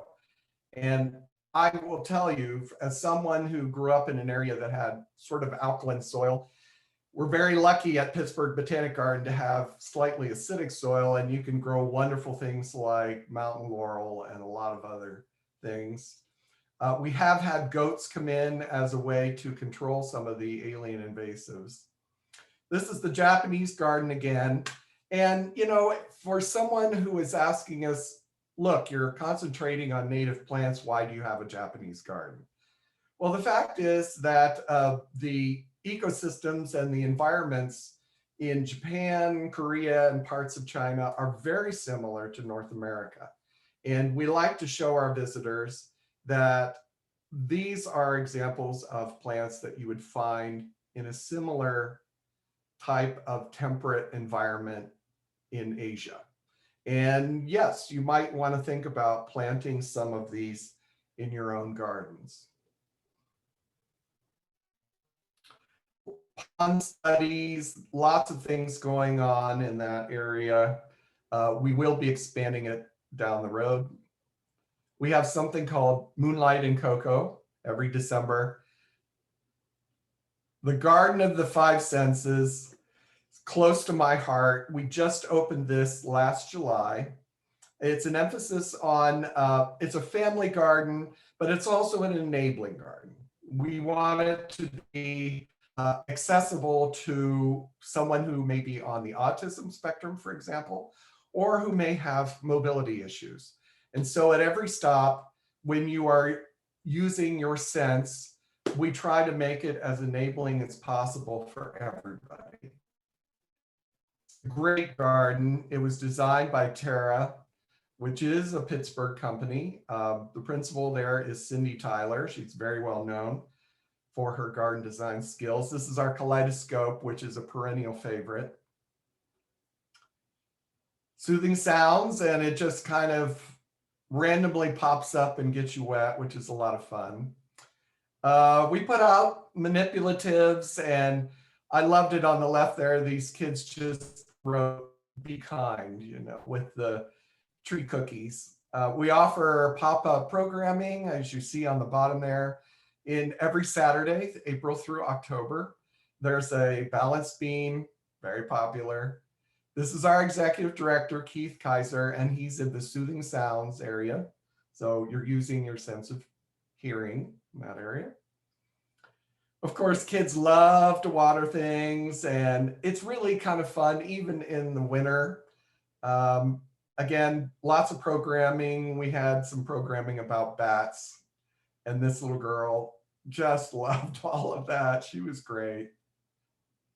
Of course, we have lots of programming. We have adult programming, floral arranging, potting up things. In 2 weeks from now, I'm doing a talk about perennials that pack a punch.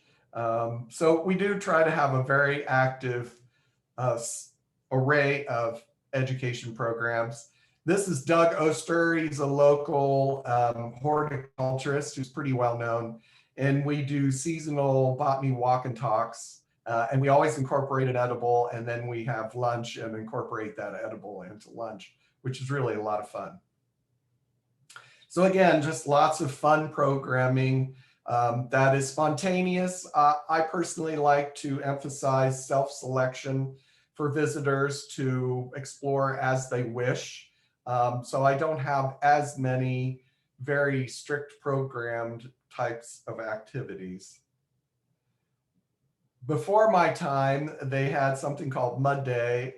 Everybody raves about it. We may bring it back, I'm not sure. I don't know how I feel about that. Lots of field trips, which we love. We do occasionally have shows. We had a dahlia show. Lots of activities with families. Many, many weddings, many, many events. We try to collaborate with others on different kinds of events. This is the newest part, the newest garden that we are working on right now. It's the all seasons garden leading up to our new welcome center. Ta-da! I thought it looked really great in the snow. So that's why I'm showing you that. All right. I'm almost out of time. I may not have time to show you a little short video. What do you think, Alexandra? I think we can go ahead and share that quickly because it doesn't look like there's too much in the Q&A, just 2 quick questions. Okay. What's the best way to share a video? Sure, so I can help with that. So when you see the green share screen button on the bottom, you're going to click it, and then there will be a number of tabs that'll open up on the share screen window. So you're going to go to the second one. Okay. It might say advanced, I think. And then there's an option. Do you see an option to share a video? Do I have to pull up and have the video running before I try to share it? No, you should be all right as long as it's like in your documents or desktop. I think it needs to be downloaded in order to share it. It's on my desktop. Okay, perfect. Which I'm not seeing. Uh-oh. Okay. Let's see here. Well, what we can do, if you want to chat with Alexis, we can get that uploaded and we can come back to it and share that possibly after the Bok Tower presentation, just to make sure that we get her presentation on time. Real quickly though, I will just say we have 2 quick questions in the chat. And the first one is, what types of trees were you planting in, you showed a large freshly planted area with the protection from the deer? Yes. These were all trees that were recommended by Pennsylvania's Department of Natural Resources, and they were all natives. We find in our area that the most common pioneer species are locust and sassafras and cottonwood, but we had an emphasis on planting mainly oaks because they really are the mainstay of that Allegheny Plateau ecosystem. Wonderful. And the last question, just quickly, Kathleen was wondering, do you guys actually sell the eggs that your hens produce? No, we staff members get to eat those. All right. Well, since we are we're out of time. Let's not do the video. All right. Sorry about that, but we will go ahead for your presentation, doing some great work up there. And with that, we will move to our presentation with Bok Tower Gardens with Becky Mallison, the education manager, all the way down in Florida. So thank you guys for sticking with us, and we will go ahead with that. All right, yes, thanks everyone for sticking with us. I'm excited to share a little bit of the garden that I work with you guys. So in order to do that, I'm just going to do a quick 90-second video to give you some kind of visuals of it, and then I'll share some more pictures.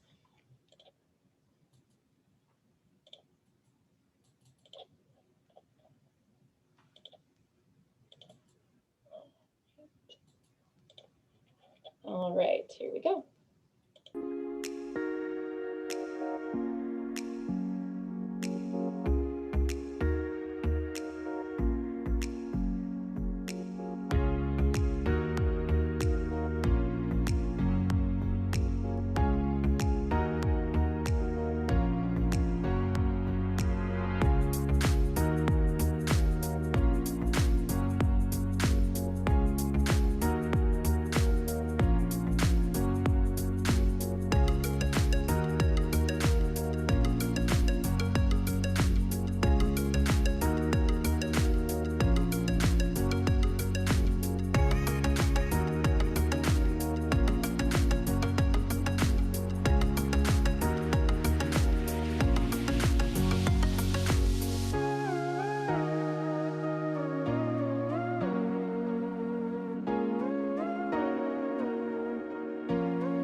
All right, so there's a lot to see at our gardens, as you can tell, and I'm going to go ahead and share a different screen and just show you a couple of pictures and just talk about a little bit about what you saw in that video as well.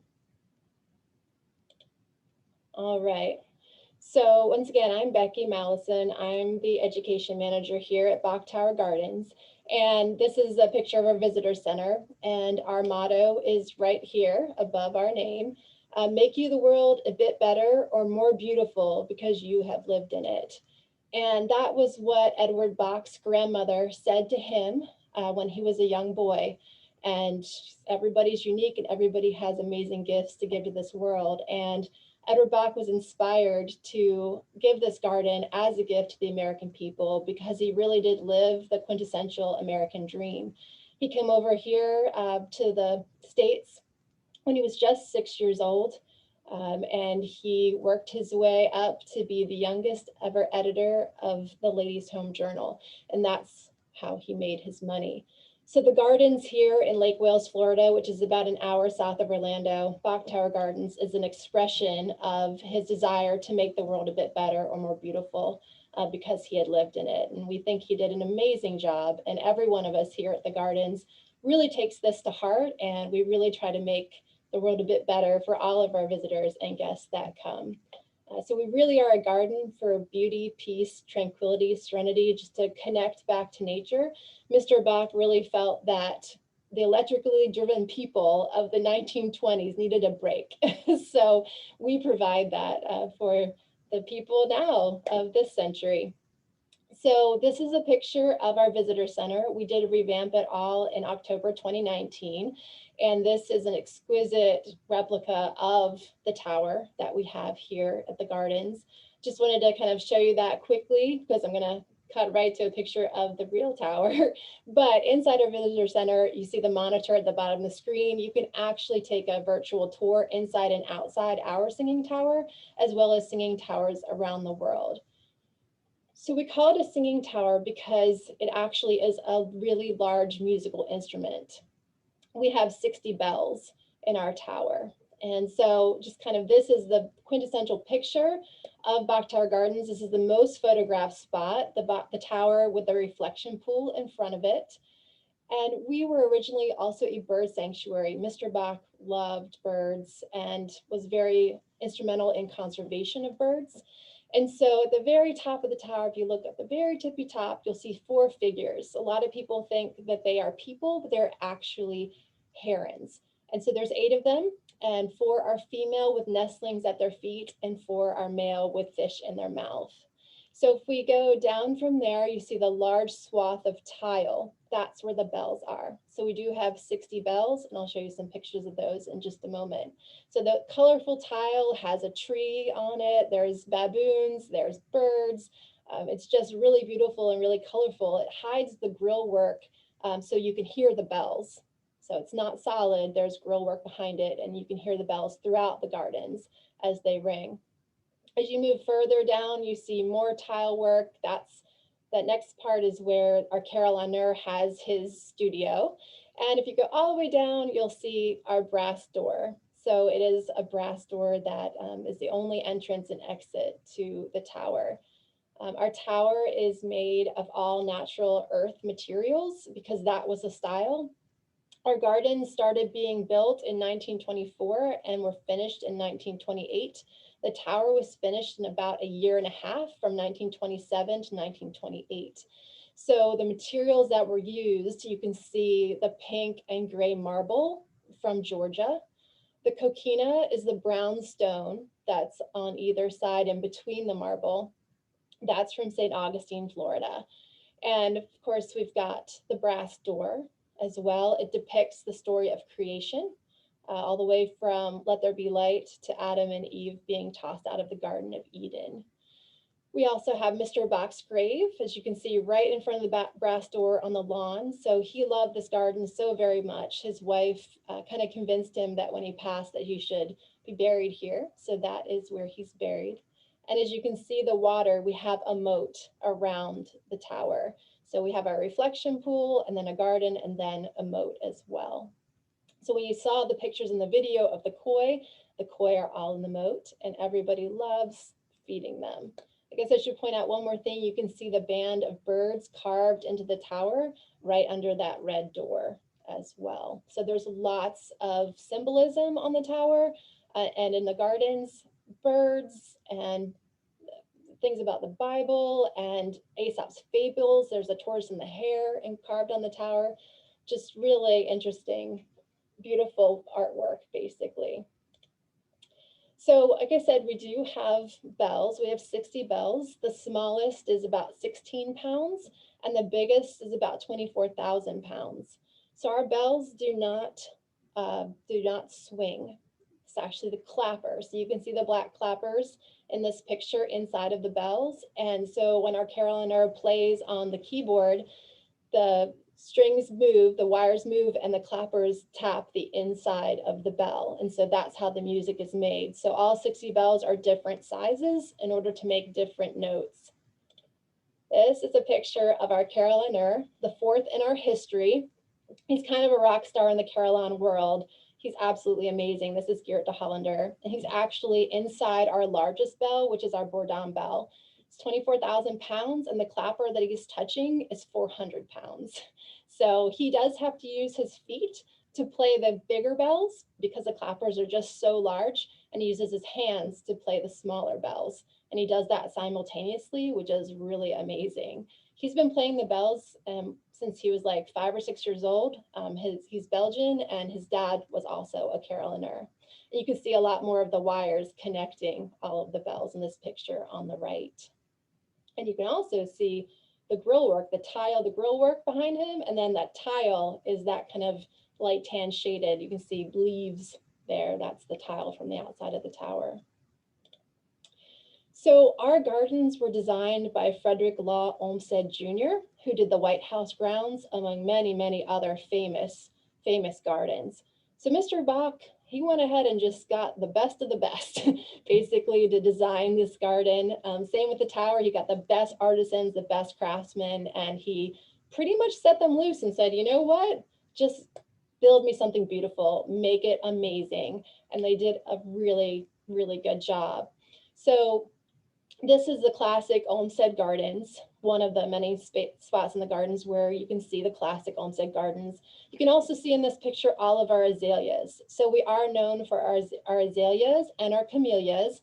Our peak bloom is February and March. So we are past that now, but this is a picture where you can see a lot of azaleas just blooming, a riot of color of whites and pinks and dark pinks and light pinks. We have lots and lots of different varieties of azaleas, as well as camellias. So we've got lots of beautiful camellias also in shades of pink and red. And so what Olmsted Jr. was really trying to do with the gardens is make you feel different things when you're in different rooms. And so a room is like a lawn. Sometimes it has one tree, sometimes it has more than one tree, and always has bushes around the outside of that grassy area. And so when you're in our gardens, in the classic gardens, and you're walking through, each room is supposed to make you feel a different way. And so we have benches all over the place so people can sit and reflect and contemplate and just enjoy nature. So that is something that's totally worth coming here for. So we do have a historic home on site. This is Pinewood Estate. It was not Mr. Bok's home. It is Mr. Buck's home, which is so confusing, but it's B-U-C-K, Mr. Buck. He was a vice president of Bethlehem Steel. And so this was his winter home down here in Lake Wales, Florida. This is just a small part of the home. It's a great representation of a Mediterranean villa. So it's 22 rooms and it's very large and got amazing tile work inside. And normally post-pandemic, we will reopen this home so people can take tours through it. Right now it is closed. However, you can walk around the outside and see the gardens that are also really beautiful as well. So we acquired this home in 1970. The reason why we did so is because it's super close to our gardens. It's a very short walk from the classic Olmsted Gardens to Pinewood Estate. So we're very lucky to be able to acquire this in 1970 and bring it into the gardens.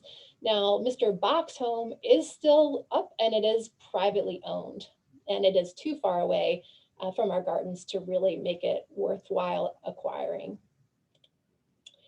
All right, so in 2016, we opened a whole new section of the garden. So we had a $16 million capital campaign in the years previous, and we opened a new section of the garden that's not part of the classic gardens, but we've had it designed so it melded right in perfectly. So this is the oval lawn.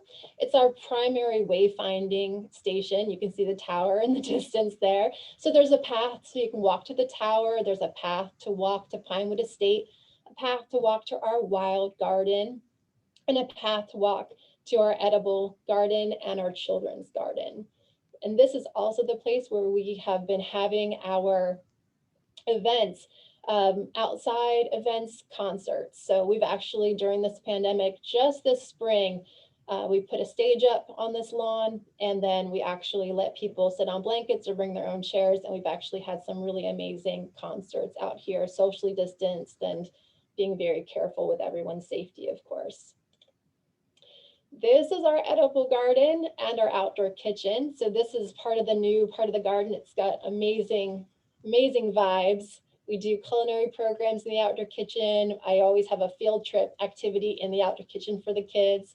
This is a picture from previously this year because right now it's really hot in Florida. It's already in the mid-90s as a high, so our vegetables don't do so well in the heat, but this is when it was really in its prime, and you can see all the different edible plants that we have growing in this area. We also have an orchard that you can't quite see off to the right that has lots of trees, fruit trees, peaches, persimmons, blueberries, figs, kumquats, a whole bunch of different delicious fruits.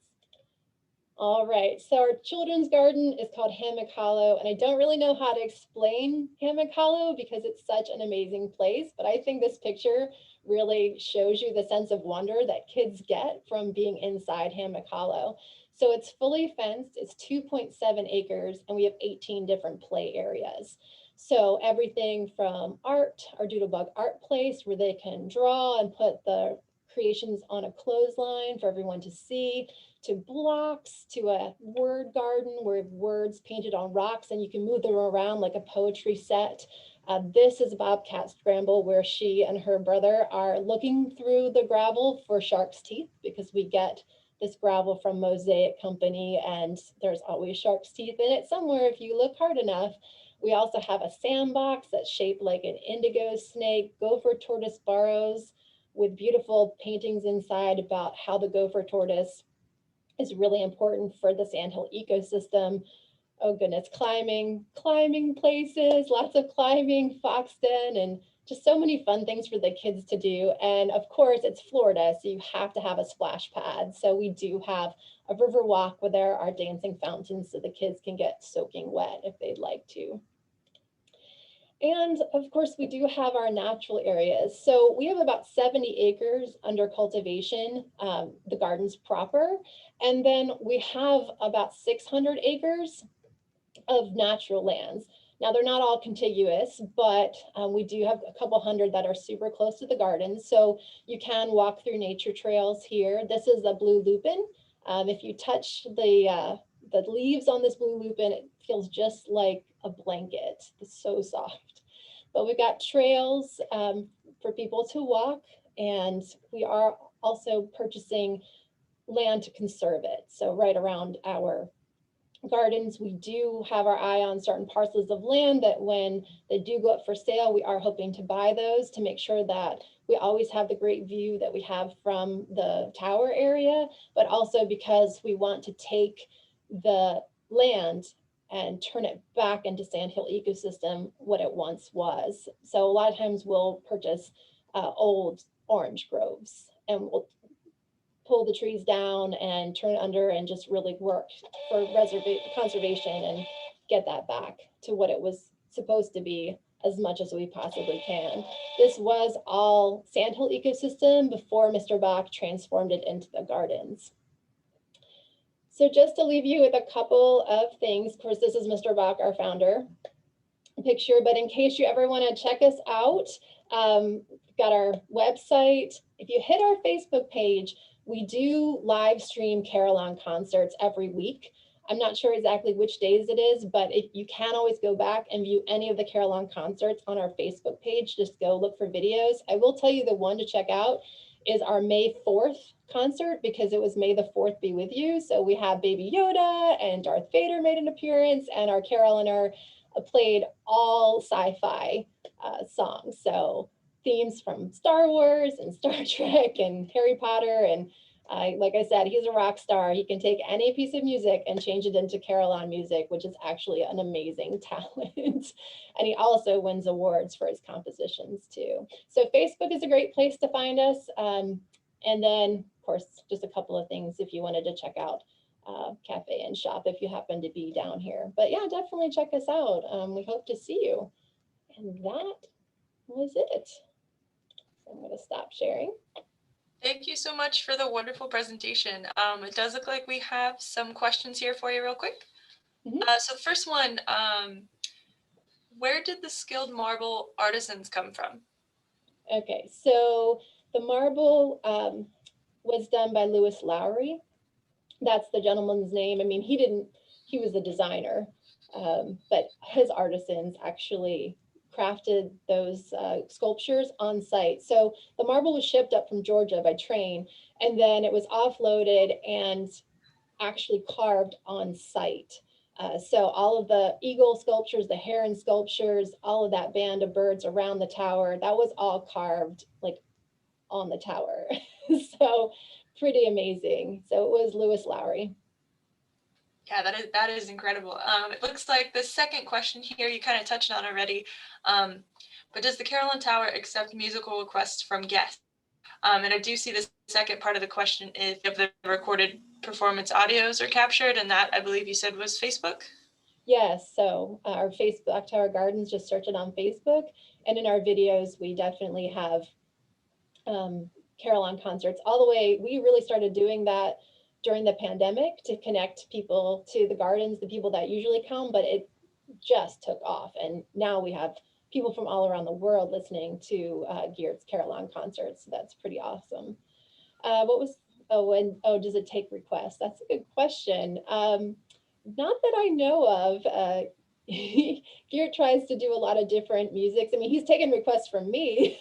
So when I have my Earth Day festival with about 2,000 kids over 2 days, I asked him to play children's tunes. And so he can play Under the Sea, plays all Disney tunes. But no, I don't think we can actually request anything, not that I know of. And it looks like we have another one more question here for you. Is the Buck's home period furnished? Yes, yes, it is. So yes, it's fully furnished, and it does represent what Mr. Buck and his family would have, what kind of furniture and dishes and everything that they would have used when they lived there. Very cool. Thank you so much for the presentation. It looks like just checking the chat here, but I think we have touched on all the questions. Great. Well, thank you for having me. So thank you guys for sticking with us tonight. We definitely encourage you to check the upcoming programs. These Zoom programs pick back up on Monday and extend all the way through Saturday with programs every day. So definitely give those or investigate those. We'd love to see you guys join a webinar again. See if Alexis has anything else to add, but we definitely appreciate you guys joining us. Thanks so much, Alexandra, and all of our wonderful presenters. I don't have too much to add. This will be recorded. If you are looking for a recording or you want to point your coworker towards a recording and tell them to check out all the wonderful videos, it will probably be up on our website in about a week or maybe a couple days, several days, but you will receive an email, hopefully. I think so. But if you don't, Library and Media Center. So, and you can always reach out to us at info@publicgardens.org if you don't hear anything. So thanks so much for coming, and we hope you have a wonderful rest of your night.